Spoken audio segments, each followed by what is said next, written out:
Welcome to another edition of the Business and Personal Podcast. And we're thrilled today to have Jennifer Nicely on with us. She is the owner of Pinnacle Real Estate Academy.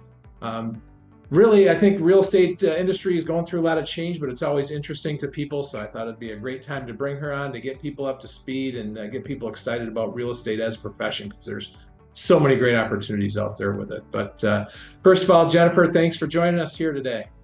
Yes, thank you for having me. I've been excited about this podcast and sharing the positive side of real estate, because I know we've been in the news a lot, and I know you have some questions about that, and I'm excited to be here. So thank you. So off the top, this is the business and personal podcast. So just let people know, a little bit about yourself and what led you to starting Pinnacle, because you had a very successful or have a very successful real estate career. You didn't have to do this, but clearly you were compelled to do it. So what led you to this point? Yeah, so this has been a long time coming, a long time in the making.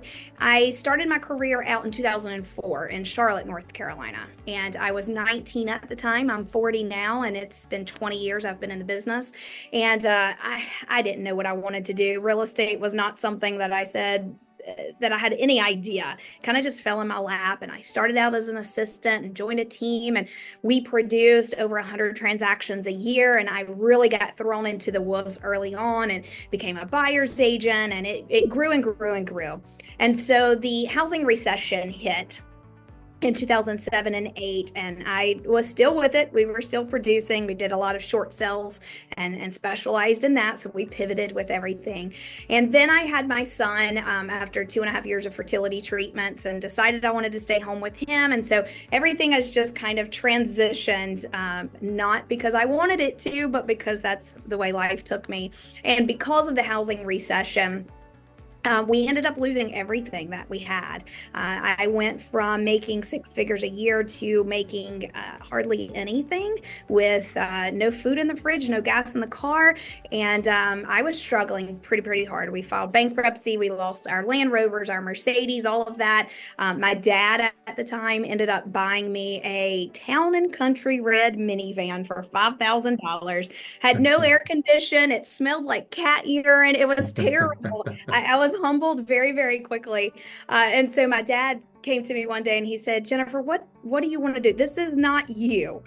You were really successful, and you're going a different path right now because of the recession, but that doesn't mean life stops. So what do you want to do?" And I said, I know real estate, but I'm new in the North Myrtle Beach area in South Carolina. I said, and I've got a 1.5-year-old, so I can't wait 45 days to make a commission to put milk in the fridge and gas in the car. I need money now. I said, and I know real estate like the back of my hand, so I can teach it. And when I went through school in North Carolina, I went through the class fine, but the state exam took me several times to pass, and I felt like an idiot. And I really felt like teaching could have been easier to absorb and relate to if it was taught differently. And so partnered up with that experience I had when taking my class and the recession shift in my world, I decided to open a school. So my dad said, "How much money do you need to open the school?" I said, $800. That was March of 2012. He put $800 in my bank account, and we are 12 years later, here we are in 4 different states, 15 different team members, and we're growing like wildfire. So it's kind of a long story, but a good one. Well, it's an awesome story. And I mean, what a perspective that you have of seeing, because real estate does have so many ups and downs, and you've seen it all. You've seen the rock bottom of it. You've seen the heights of it. So part of when you're teaching your students, beyond just the nuts and bolts and the things they need to know to pass the exam, there's also just the mental side and the mental challenges that you're going to go through in this career. How much has your perspective and everything you've gone through helped to prepare students for what they're going to face? Oh, tremendously, tremendously. I mean, that's one thing that sets our school apart is we relate to them. We help them with stories. I can't tell you how many times I've told my story, and I have had people in my class just break down and cry because they're going through something like I went through, and they're trying to reinvent themselves, and they feel hopeless because of it. But that story ties them in to go, you know what, there is hope. I can do this. I have had adults who, and that's all we teach are adults, but we get to the math section and their entire childhood they struggled through math. And this one particular lady, I remember talking to her one night. We'd had class 8:30 to 5, and she called me that night. She said, "I'm sitting down with my teenage daughter. She's going through this math with me, and I just can't get it. Can she call you and ask you how to do it so she can teach it to me tonight?" And we stayed on the phone for about an hour. Her teenage daughter, myself, and her.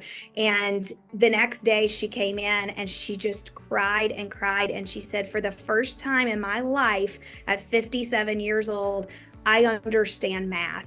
And if someone had just taught it to me in that way, I would not have had this mental block about math for 57 years." And it was almost this just relief that she could do it and she had no idea. So one of the things we do is try to get on personal levels with them to help them at where they are in their life, in their career, to help them understand, because everyone can do it. It's just the way it's explained and taught to you, whether you absorb it. And again, you've seen so much and experienced so much that you probably have a pretty good feeling of what it takes for someone to have success in this career. So you probably don't let people graduate and go out into the field until you feel like they're totally ready emotionally and on just the numbers side of having it all figured out, I would imagine, correct? Yeah, we do our best. From start to finish, it's about 90 hours to get your real estate license in South Carolina. Each state's a little different. North Carolina, you're 120, and it goes on and on. So we have limited time with them. So we do what we can to help them calm their nerves, help them realize this is just a test. This does not mean how successful you're going to be after you leave us, but our job is to give you the foundation, and then you grow on that foundation. And so obviously we have other classes to help them grow on that foundation, but when they leave us, they have a really good base of knowledge to build on. There are a lot of brokers in charge in the 4 states we're in that say, we only want to send people to you guys because we know that when they come to us, they already have this much knowledge, versus if they go somewhere else, we've got to start down here and go over some of the basics and build them up. So we do our best to keep them calm, to transition them into practicing and giving them the reality of what it takes. I think HGTV and Bravo, as entertaining as they are, they say that we as real estate agents show 3 properties. We sit in the car, we don't even take you inside the house, and you're going to pick one, and everyone's happy and no one's stressed out. And that is just not reality, But sometimes that gets people to want a real estate career, and then it's our job to go, okay, here's what it really looks like, and here's how you can be successful with it. Yeah, TV has a way of making things look a little more glamorous than they actually are sometimes. Yeah. No doubt about that. That's right. Are you also there after the fact? So, they'll have questions or challenges they run into as they get into their career. Do you find yourself talking to some of your graduates and helping them through some of their challenges? Yes, yes. We have been, the school has been in existence, like I said earlier, for 12 years. And for 12 years, every single class I teach and all of my other instructors teach, we say, listen, whether you like it or not, you're family now, and we're here for you. So when you are done with classes, here is our cell phone number. My personal cell phone number is everywhere.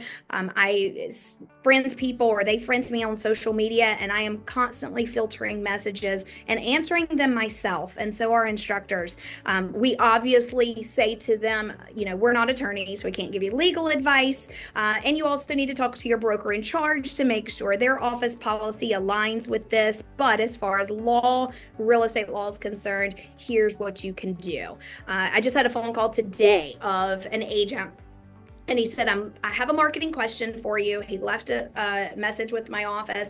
I called him back. He said, I know you're busy. I'm going to make it quick. I'm hiring a social media girl for marketing. Where does she need to focus?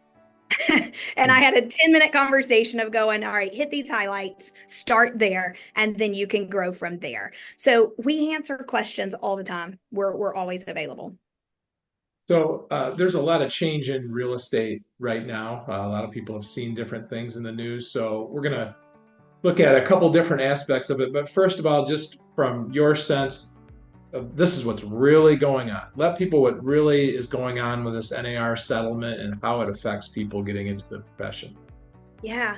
So it's really not a big deal. It really isn't. The media, mainstream media, has taken it and they have ran with it. But ultimately, to give you a couple of tidbits of information that helps you understand how it's not a big deal, 18 out of 50 states had buyer's agency up until 2024. The other 32 states did not have enforced buyer's agency. And that's where the problem arose from. Because if you were in one of these 32 states and you called an agent to show you a property, you may have automatically assumed they represented you because they opened the door, but they did not represent anyone until a document was signed. And so the main thing that has changed with all of this is putting the entire country on the same playing field, where they have to explain and acknowledge the relationship they're in with that consumer so that the consumer does not assume any type of agency. That's really it. So I know you talked earlier about commissions and negotiable, and are they negotiating it? And my answer was yes, they've always negotiated compensation.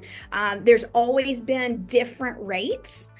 You're going to see everything from $500 to 10, 20%, depending on the property, depending on the clientele, depending on the relationship and what you bring to the table for marketing. If you can justify it, are you driving a helicopter over the house to take video and pictures, So rates are always going to be negotiable, but this lawsuit just brought it to the surface to say clearly rates are negotiable, but they always were. So that didn't change either. It's just the awareness of society that it was always negotiable. So those are the two main things, is making sure that there are no type of implied agency where they assume I work for you, but I don't. It has to be in writing, and that can be on any form. It does not have to be a buyer's agency agreement. It could be a showing agreement. It could be a transaction brokerage agreement, a clerical agreement. And then number two is just the consumers know that all rates are negotiable, whether you're a buyer or a seller. All of the other changes are going to be like paperwork changes. But as far as the consumer is concerned, that's it. So this is not industry ending. It's actually a really good change to have all 50 states on the same page. So I think it's a positive thing.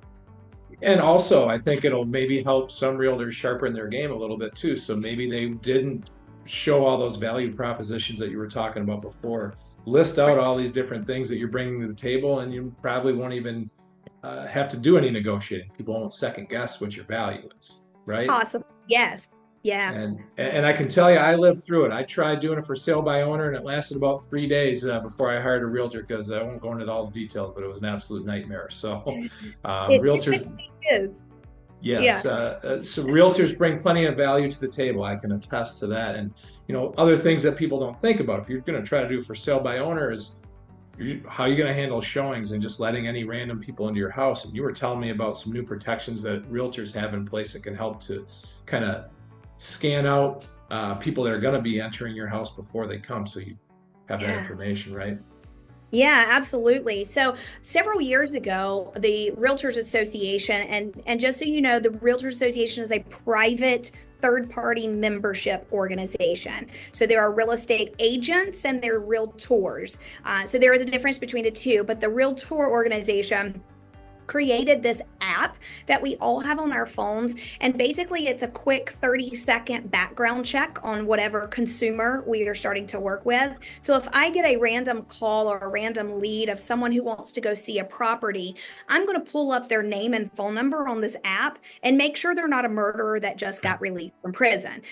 So it shows up everything on their history, felons, even honestly, traffic tickets, because it pulls everything. So it's not only a safety precaution for us as realtors, it's also a safety precaution for our consumers, and making sure we're not just bringing any random Joe through the property that may want to steal or have other intentions. So we have a lot of things in place like that to help the consumers and us as an industry. Never be too safe anymore. There's no doubt about that. That's right. So this is kind of a wide open question, Jennifer, but just in general, what advice do you have for, and again, you come from a great perspective with 20 years of seeing just about everything. What advice do you have for people that are considering embarking on a real estate career now and the state of how things are now and all the positive opportunities that are there? Yeah, I think most books you read that have CEOs, testimonies and history, a lot of these big successful business owners, billionaires, millionaires, CEOs started in an economy that was slower. My school started in an economy that was slower. And a lot of people would say, why would you start a business then? And a lot of people say now, why would you get into real estate right now? Do you see all the changes? This is the absolute perfect time to get into this industry because you don't know any different.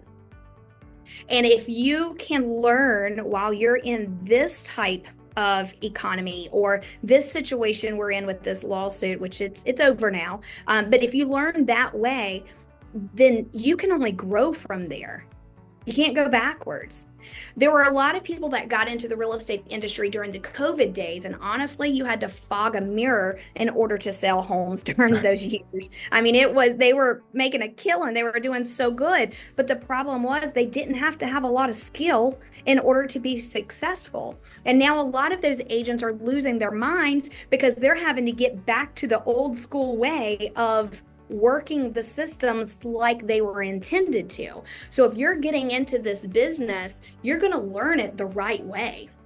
You're going to learn it the grassroots way and not have this quick, let's start selling and making tons of money, but not really know what you're doing, which is super risky because of lawsuits and things like that. So I think it's the perfect time to get into this business because I think you're going to have a longer successful career if you learn at this stage of where we are in our industry.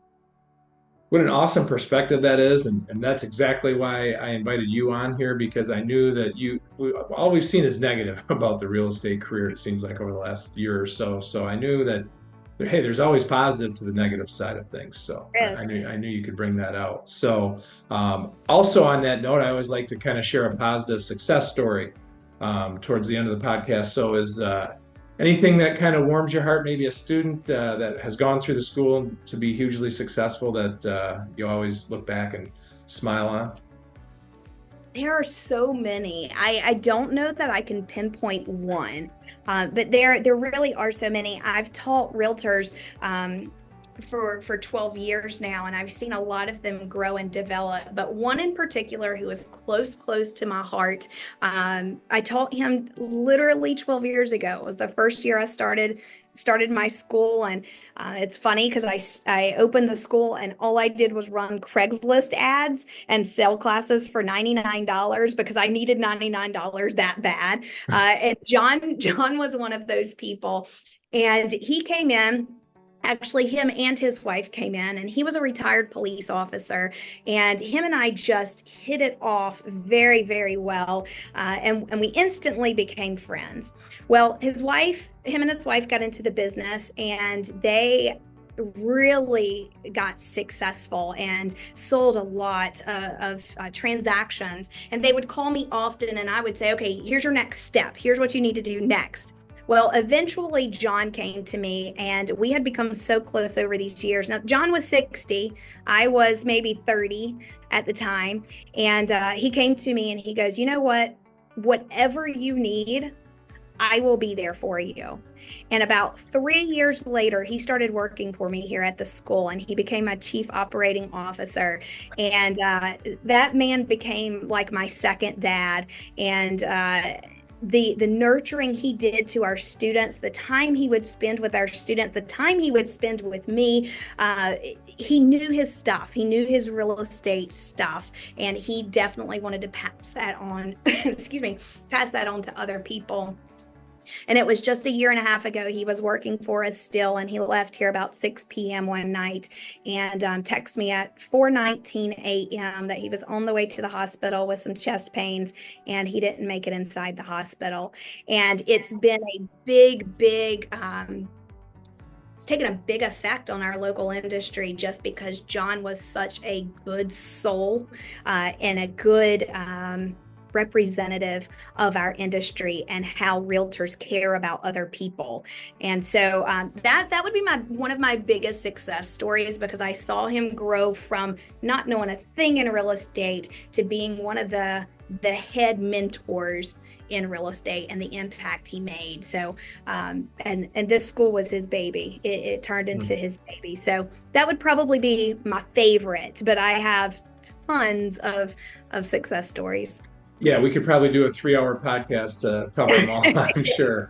No doubt about that. But people can, I'm sure, feel either if they're on the audio side, they can hear your passion, or if they're on the video side, they can see your passion for what you do. And, people that are still listening are probably very interested in the school. So what is the best way for them to reach out to you and get started learning about the process and see if the school is a good fit for them?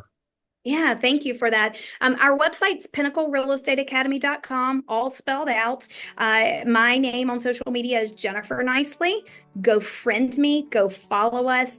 We have a YouTube channel, which is Pinnacle Real Estate Academy, and I have close to 200 videos, less than 10 minutes, because that's everyone's attention span. That's what I like to say. But it's on topics about real estate throughout the country, not just in the Southeast, but it's also on entrepreneurship and what it takes to run a business, because that's a part of my passion. So there are a ton of videos on there that are self-help when it comes to business and real estate. And real estate schools, I also help mentor other school owners. So they can check us out at pinnaclerealestateacademy.com or on YouTube, all social medias. And then I personally, Jennifer Nicely, you can find me on all of those too. Fantastic. Well, what a great story, Jennifer. Best of luck to you going forward. The school is just growing and growing and growing, and I can see why. So thanks again for your time, and good luck to you. Thank you. Thank you for having me.